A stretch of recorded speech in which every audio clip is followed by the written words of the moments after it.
siamo pronti a combattere, diciamo così. Qui ieri abbiamo organizzato, stanno facendo tanti volontari, tanti, facciamo tutto quello che possiamo. Tamara si trova in Ucraina dal 30 gennaio scorso, in un villaggio poco distante da Kharkiv, la città attualmente più colpita dai bombardamenti. Presidente dell'associazione La Rondine sodalizio italo-ucraino che opera tra Venezia e Treviso, la donna era rientrata nel paese d'origine per prendersi cura del padre novantenne. È qui che ha assistito al precipitare degli eventi ed è qui che si prepara a lottare. Da queste parti sembra non esserci nemmeno il tempo per la paura.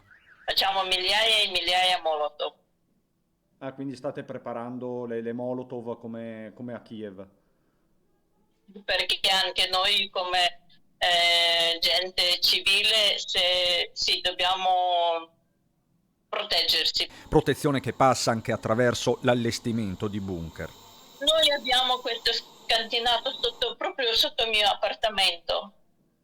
Sotto io dove abito proprio in tutta Palazzina questo scantinato e siamo pronti, abbiamo portato l'acqua, un po' di cibo, materassi, coperte per stare lì e oggi abbiamo fatto prima prova. Tamara non si perde d'animo e sogna di ritornare presto nella sua Eracle Amare, la sua vita da decenni in Italia dove ha sempre lavorato, prima come addetta alle pulizie, poi come amministrativa e consulente finanziaria.